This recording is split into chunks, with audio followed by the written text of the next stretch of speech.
Pasangan Presiden dan Wakil Presiden terpilih Prabowo Subianto Gibran Rakabuming Raka ingin merangkul pesaing mereka di Pilpres 2024 dan berjanji akan menjadi pemimpin seluruh rakyat Indonesia. Apa makna dari pernyataan Prabowo dan Gibran usai dinyatakan KPU sebagai pemenang Pilpres 2024? Apakah pernyataan ini sekedar normatif saja atau ajakan masuk koalisi pemerintahan mendatang?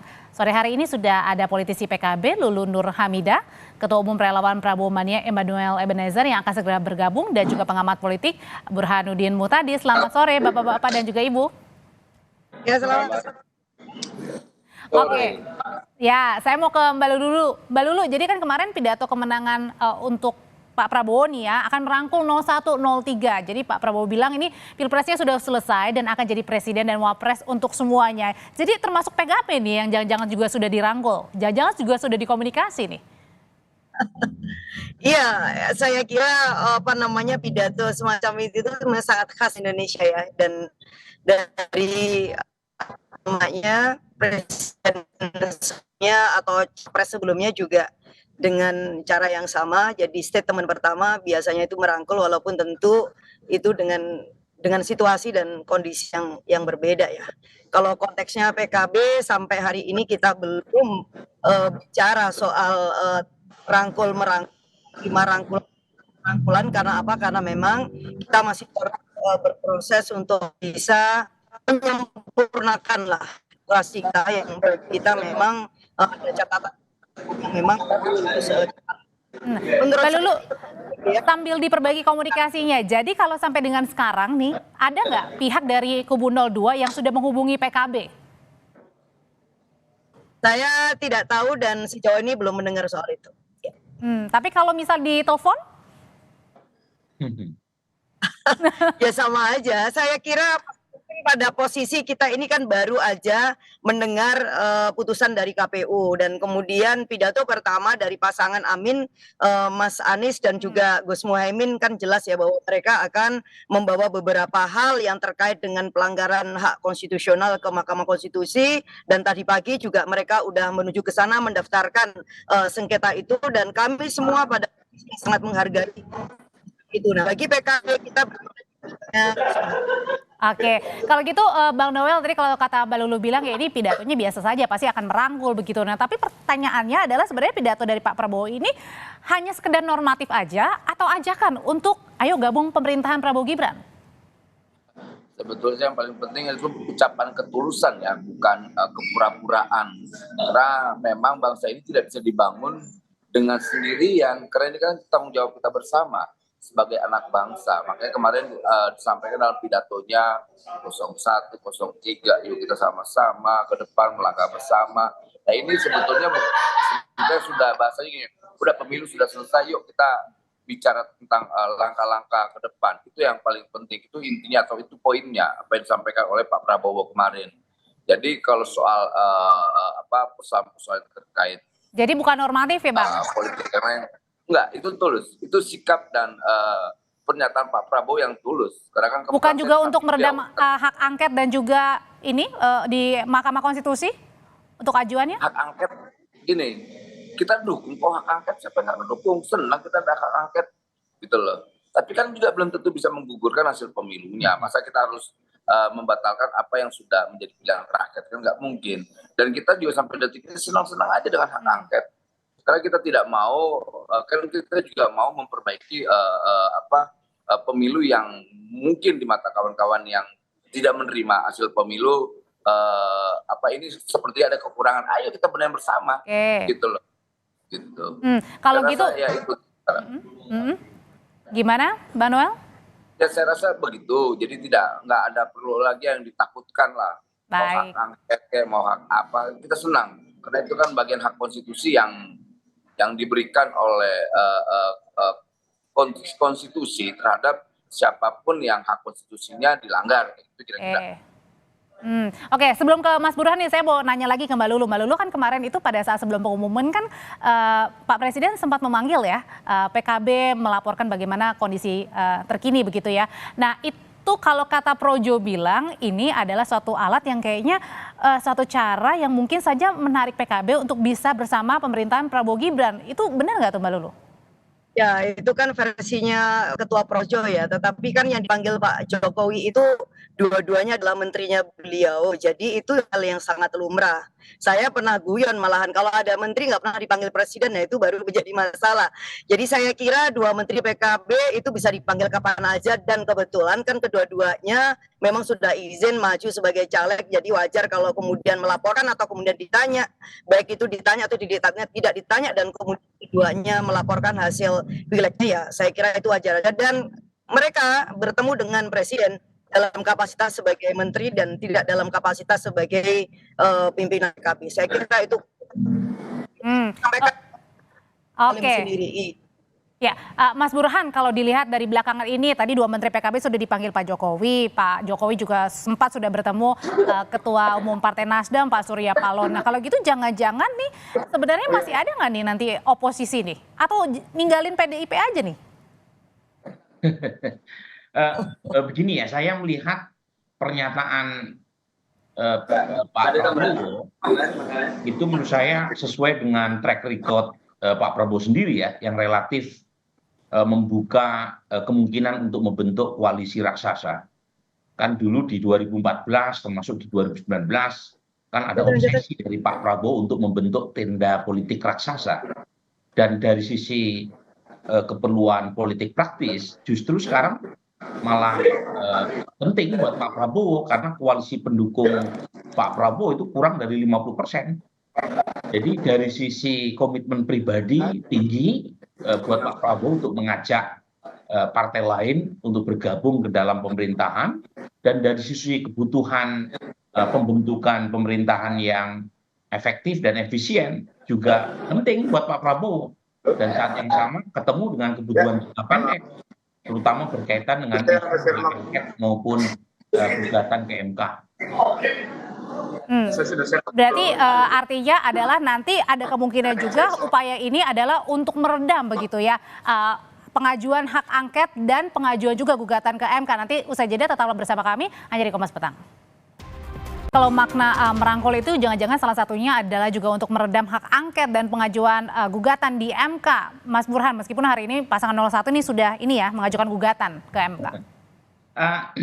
Jangka panjang adalah pembentukan pemerintahan yang stabil di atas 50% plus. Nah, per hari ini itu masih sangat riskan buat Pak Prabowo mengandalkan 4 partai yang secara total itu baru sekitar 49%. Artinya cepat atau lambat memerlukan penambahan armada koalisi baru. Nah, yang kedua tentu jangka pendek terkait dengan isu politik minimal sampai proses transisi berlangsung antara Presiden Jokowi ke Pak Prabowo Oktober 2024, termasuk isu berkaitan dengan hak angket. Nah, berkaitan dengan gugatan MK itu ada logika yang harus kita diskusikan ini ya, Audrey. Yang pertama, logika atau kepentingan Anies Baswedan dengan partai pendukungnya, terutama Nasdem dan PKS, itu bisa berbeda dalam konteks gugatan ke MK. Yang saya maksud berbeda di sini adalah kalau Mas Anies kan pertaruhannya ya untuk dirinya sendiri. Beda dengan Surya Paloh atau Saihu sebagai presiden PKS. Pertaruhannya panjang. Parpol itu maksudnya ya? Persis. Mereka harus mempertimbangkan kelangsungan partainya, kemudian relasi antara eksekutif dengan legislatif, kepentingannya untuk diakomodasi. Jadi ada banyak variabel yang menjelaskan mengapa terkesan ada perbedaan, terutama antara statement Mas Anies dan tentu saja dengan Caimin dengan Surya Paloh dan Sekjen PKS Habib Abu Bakar. Karena titik kepentingannya beda di sini. Kalau Mas Anies punya kepentingan untuk merawat konstituen, terutama mereka yang tidak puas terhadap hasil pemilu, sementara Bang Surya Paloh atau Pak Saihu itu sudah move on dia. Karena kepentingannya tentu berkaitan dengan 5 tahun mendatang dan tentu ada isu-isu lain yang tidak bisa hanya sekedar. Dan itu terdengar jelas pada saat mengucapkan selamat ya kepada Pak Prabowo dan juga Gibran. Bukan hanya soal itu ya, bukan hanya soal ucapan selamat ya. Jadi coba baca, read between the line. Statement Surya Paloh itu bukan sekedar ucapan selamat. Kalau ucapan selamat itu kan bagus dalam tradisi politik elektoral kita ya. Tetapi pernyataan bahwa untuk mengajukan hak angket lihatlah kepentingan nasional, kemudian pernyataan-pernyataan Bang Surya Paloh yang ditafsirkan seperti memberikan sinyal gitu ya, termasuk membuka komunikasi dengan Pak Prabowo, kemudian pernyataan Sekjen PKS yang mengatakan kalau ternyata tidak begitu kuat aspirasi kaitan dengan angket, kenapa enggak dibatalkan saja. Itu pernyataan-pernyataan yang menurut saya bisa dibaca secara kritis bahwa keduanya mengirim sinyal yang lain di luar dari aspirasi yang diinginkan oleh Mbak Lulu. Oke, benar tuh katanya, maksudnya dikira-kira kayaknya udah nggak sejalan lagi nih Mbak Lulu. Katanya kompak nih, masih kompak nggak sih sebenarnya? Ya, kita beda tafsir kan, memang nggak di permukaan kemudian bisa menjelaskan kedalaman situasi. Jadi kalau harus dibedain ya, ini kita bicara yang apa nih kan kayak gitu. Kalau kaitannya dengan sengketa hasil Pilpres kemudian ke Mahkamah Konstitusi, saya kira Nasdem juga tidak mengatakan tidak mendukung karena timnya itu juga tim gabungan kan seperti itu. Jadi kalau soal statement Pak Surya Paloh ya saya tidak komentar, itu bagian dari kebutuhan dan juga pilihan politik dan sekaligus juga mungkin strategi Partai Nasdem. Setiap partai punya cara untuk tetap eksis dan juga survive saya kira, dan tentu punya pilihan-pilihan yang sangat bebas gitu. Tetapi kalau konteksnya Amin ini kan bisa berbeda lagi gitu. Kenapa ya? Karena ada tim nasional, di sana juga ada gabungan-gabungan dan juga ada personil-personil yang itu merupakan representasi dari koalisi ini, dan tidak ada kata bubar koalisi perubahan. Nah itu yang paling penting gitu. Nah saya kira apa yang disampaikan misalnya tadi malam Pak Anies dan juga Caimin, bahwa kita ingin tidak ada satupun yang mencoba menormalisasi setiap dugaan atau tindakan-tindakan yang kita anggap itu adalah kecurangan atau pelanggaran. Khususnya apa yang terkait dengan abuse of power. Nah kalau kemudian soal yang kaitannya dengan administrasi, kemudian juga yang terkait dengan hukum pidana pemilu, ya saya kira itu lebih mudah untuk bisa diterima ruangnya ada di mana. Tetapi kalau kemudian yang dipikirkan dengan ke MK ini adalah ikhtiar agar tidak ada normalisasi ke depan, dan yang tetap kedua jalan ya artinya ya. Oke. Kalau gitu yang berbeda itu ya. Ya, Bang Noel, kalau misal dari PDI Perjuangan sendiri juga akan dirangkul nggak sih? Sebenarnya gimana sih hubungan antara Bu Mega dan Pak Prabowo? Apakah mungkin juga sudah terjalin komunikasi ini? Masih di mute, Bang? Masih di mute, Bang Noel? Masih di mute? Halo? Ya. Halo? Silakan, ya. Bang. Saya rasa hubungan Bu Mega dengan Pak Prabowo sampai detik ini tidak ada yang bisa membantah bahwa hubungan mereka ini sampai detik ini bagus ya, tidak ada persoalan. Kemudian ada persoalan sistem yang salah kan itu bukan Pak Prabowo yang menjadi problem sistemnya. Kemudian ada hak angket kan yang bicara pertama peristiwa itu adalah Mas Ganjar, dan sampai detik ini perintah partai kan belum ada. Semua wait and see menunggu perintah Bu Mega sebagai ketua umum.